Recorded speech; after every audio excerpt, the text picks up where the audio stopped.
Langit kelam menggantung di atas Bandung Utara ketika Raka dan keluarganya tiba di Villa Arjuna.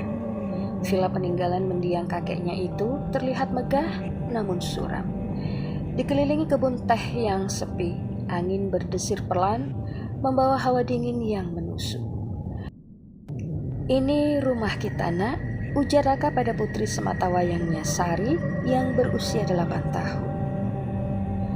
Malam pertama mereka diwarnai kejanggalan. Sari kerap terbangun, mengaku melihat tante cantik berdiri di ujung ranjangnya.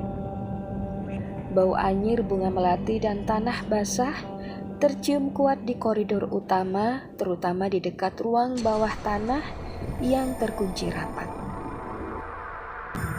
Raka dan istrinya Tari menganggapnya hanya imajinasi anak dan efek kelelahan. Suatu malam ketika Raka turun ke dapur, ia melihat sesosok wanita berpakaian putih dengan rambut terurai berdiri di depan jendela menghadap kebun. Saat ia berbalik, Raka menahan nafas. Wajahnya cantik tapi pucat, dengan mata kosong, dan di bagian belakang bajunya, di area punggung terlihat noda gelap yang membesar seperti rendaman air. Sosok itu menghilang sebelum Raka bisa berteriak. Ketakutan mulai menggelanyut. Suara tangisan perempuan kerap terdengar dari arah kebun, terutama saat bulan purnama. Sari semakin sering mengigau, menyebut sebuah nama, Arini. Raka yang penasaran dan khawatir mulai menyelidiki sejarah villa. Dengan bantuan ketua kampung setempat, Pak Kus, ia mengetahui bahwa villa ini dulunya milik keluarga kaya raya Belanda, lalu dibeli kakeknya. Namun, ada cerita yang disembunyikan.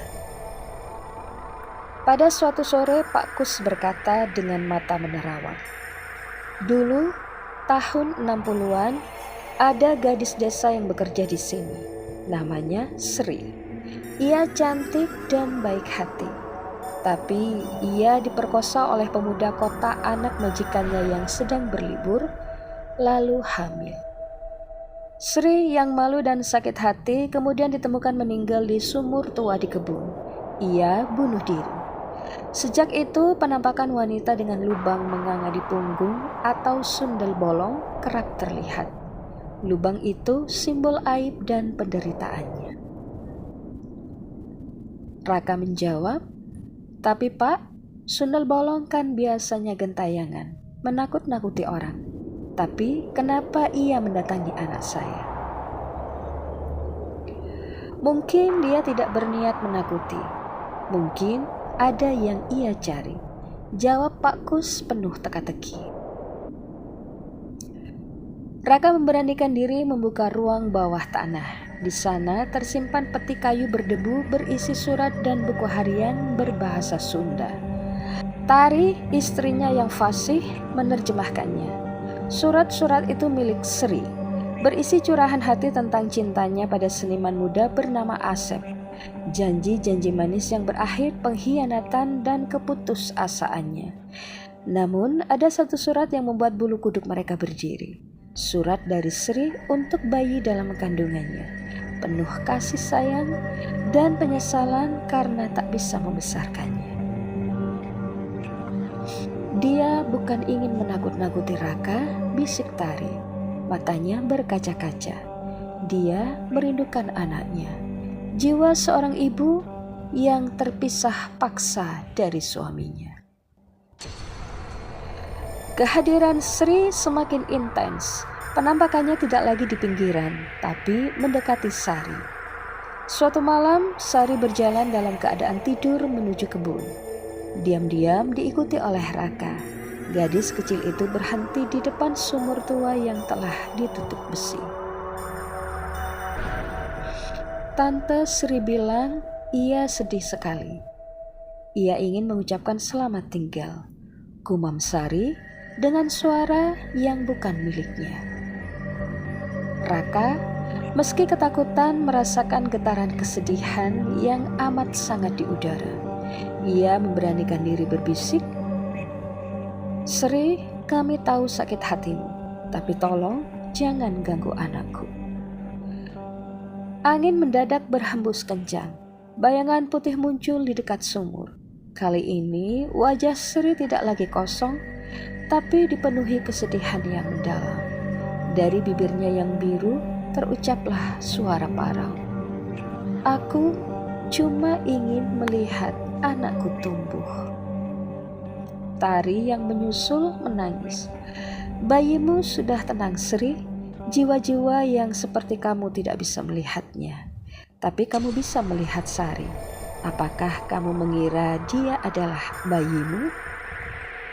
Sri menatap Sari lama, lalu air mata menetes dari matanya. Ia menggeleng pelan. Rupanya energi kesedihan dan kerinduan Sri yang begitu kuat menarik Sari yang masih polos dan sensitif secara spiritual. Kami akan membantumu, Sri, seru Tari tiba-tiba. Kami akan memberimu pengantar agar kamu bisa tenang dan bertemu dengan bayimu di alam sana. Keluarganya mencari bantuan seorang pawang hantu yang bijak, Mbah Jatmiko. Ia menjelaskan bahwa Sri tidak gentayangan karena dendam, tapi karena ikatan kasih sayang yang terputus secara tragis. Jiwanya terperangkap di antara dunia karena belum sempat menyampaikan kasih terakhir pada anaknya. Ia perlu pembersihan dan pelepasan dengan niat tulus dari kalian sebagai penghuni rumahnya sekarang, ujar Mbah Jatmiko. Mereka setuju. Upacara digelar di kebun dekat sumur. Mbah Jatmiko memimpin doa dan ritual. Sementara keluarga Raka dengan hikmat mengikuti. Inti dari upacara itu adalah mengembalikan martabat Sri, mengakui penderitaannya dan melepaskannya dengan cinta. Saat ritual puncak di mana sebuah boneka kain kecil yang mewakili bayi diletakkan di atas sesaji, penampakan Sri muncul lebih jelas.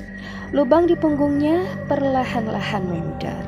Wajahnya berubah dari pucat menyakitkan menjadi tenang. Ia memandang Sari, lalu Raka dan Tari dengan mata berterima kasih. Terima kasih. Suaranya seperti desau angin. Aku cari dia sekarang.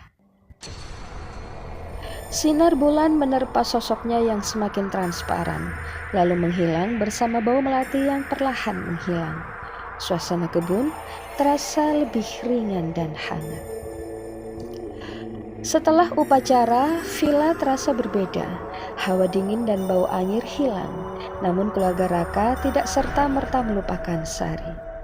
Sebagai bentuk penghormatan, mereka memugar sebuah sudut taman kecil di dekat sumur tua menjadi taman bunga melati dan mawar putih. Mereka menamakannya Taman Sri.